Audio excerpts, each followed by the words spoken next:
This is Seymour Rocks reporting from Down Under. I just want to give a bit of a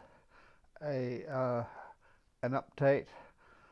Um, uh, so I want to read from my own blog.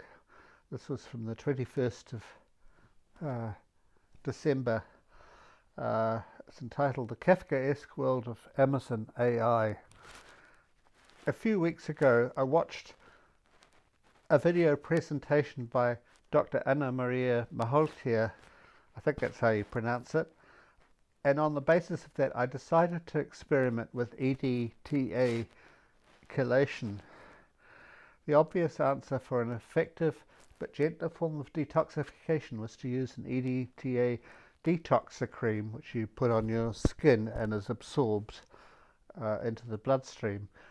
I could have ordered from the firm recommended by Dr. Anna, but I was mindful of the difficulty of ordering stuff from the United States during the COVID era, so I decided to opt for a similar product being marketed by Amazon.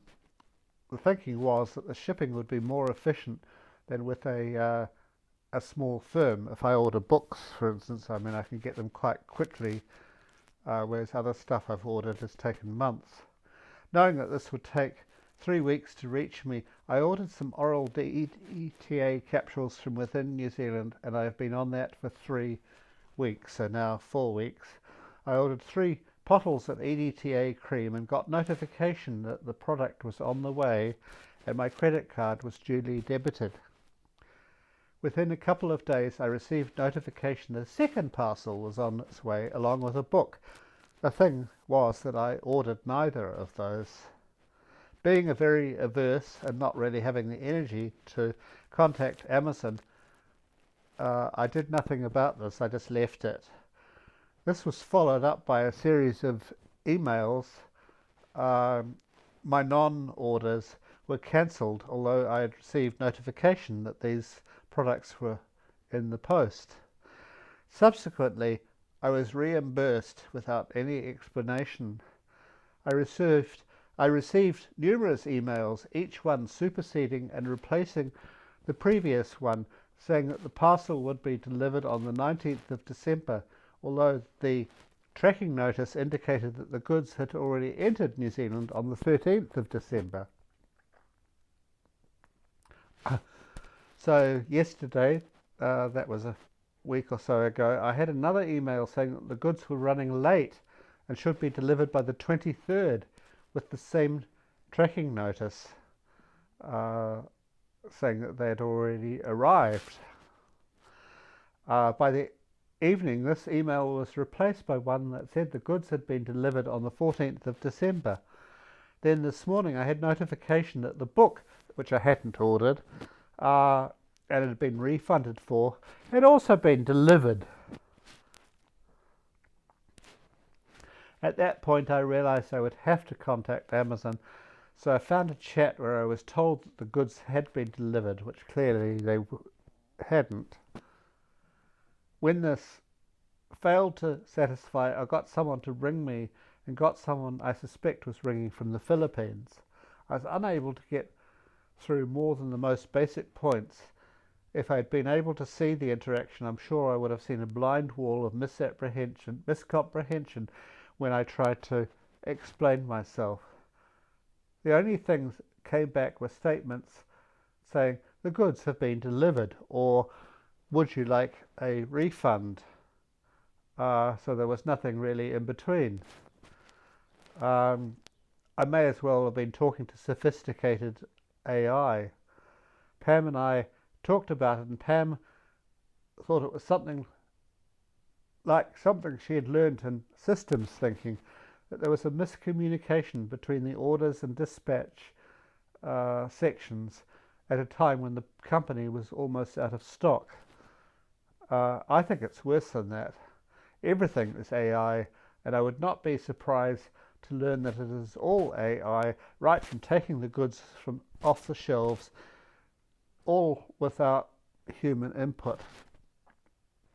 It also seems to me that with increasing reliance on AI and possibly the training of employees, the human interface is becoming more robotic and automated, and staff are unable to come up with a truly human responses, such as undertaking to check with the courier in New Zealand. The sole solution is a refund, and there's never a reasonable explanation for a situation that makes zero sense. So I'm about to become 500 New Zealand dollars better off, but it looks as though my experimentation with EDTA has been scuppered.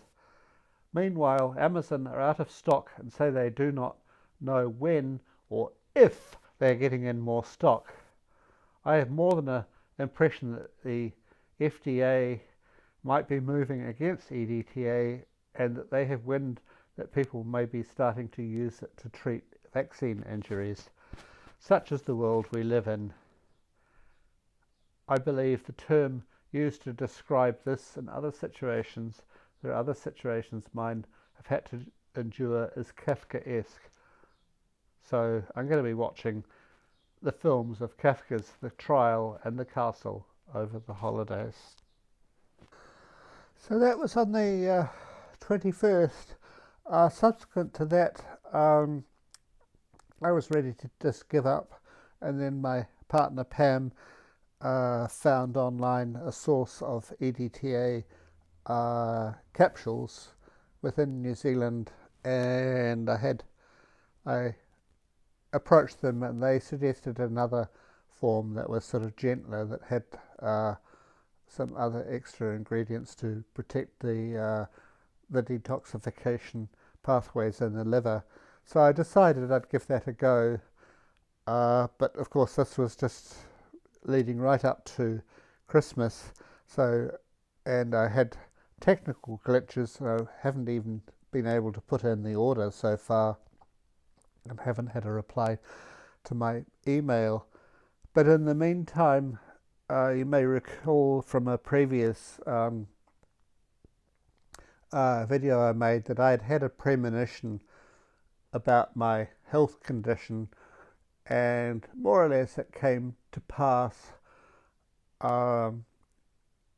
as per the premonition within a day or so, and it's all been kind of downhill since then, and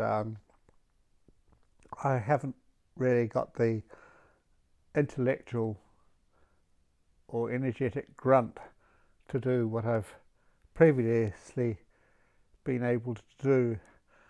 So I find myself in a more of a fatalistic sort of point of view. I don't think that this is because of detoxification. These symptoms had come up before that, but it seems as though I'm getting worse by the day, and most of the time, or a lot of the time, when I'm not just going on to something else, I can just sit for hours, and I don't know if you know the analogy of people meditating to identify with the clear blue sky, and to see the clear blue sky in between the clouds, which are our thoughts, which kind of control us. Well, my experience, I can sit for hours, and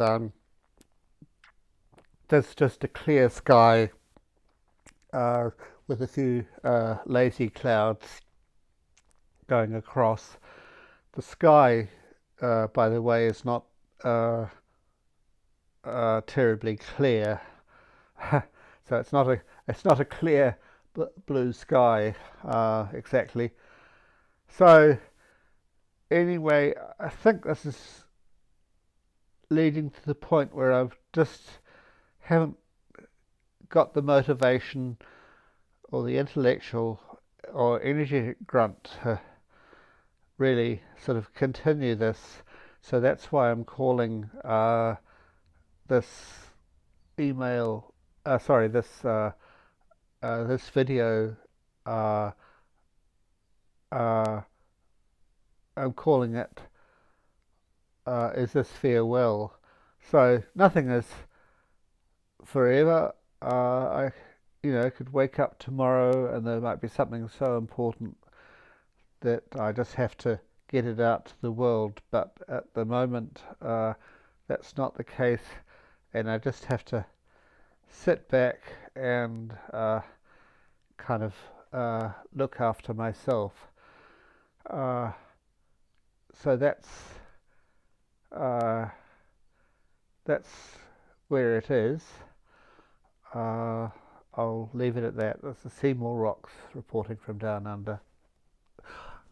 Oh, by the way, I will leave a link for uh, a discussion or a debate that happened over the shot in the arm and what's happening to people. Uh, and it's a debate with a fifth year medical student. So I'll leave a link in the box below, and if you can be bothered watching at least some of it, you can make up your own mind where you stand on this. I personally felt pretty depressed watching it because I thought, hell's bells, are these the people that are being unleashed into the medical system? Um, yeah. So anyway, have a watch. I just want to add one thing as a postscript. Several things have happened recently. I used to post videos on Rumble, and then I got to a stage where actually there's a technical glitch. Whenever I try to upload a video, I get about 25% done, and it just stalls. And then the other day on Telegram, a channel that I follow that's sort of full of kind of nonsense, but interspersed with that is some very good things. Uh, the uh, the people on there decided, for whatever reason, to ban me, and total mystery because I only ever put very well thought out things on there. Anyway, I approached one of the people that runs it. I got an apology. That was on Christmas Eve, and still nothing else has happened. But I was surprised by my reaction, uh, apart from an initial kind of response. Uh, these two things didn't bother me. It's just more a symbolic or an indication to me that I don't have the desire or the energy for any sort of problem solving, and I'm also not quite as involved in what I see, and yeah, and I don't really have the energy or the desire to sort of rush to the computer to post about it. So that's another sort of small indication to me uh, that that it's time to sort of let this go. Mostly because of my own health, I've maintained this for 11 in April. It'll be 12 years, and that's a pretty good innings. And I reckon, well, I'm just uh, delivering a thing to the already converted, and those people who are not already convinced of the truth of what's happening, I suspect are never going to be convinced. So I'm just taking a step back. Never say never, But that's how I feel today, and well, actually, over the last 2 to 3 weeks. Okay, that's all from me.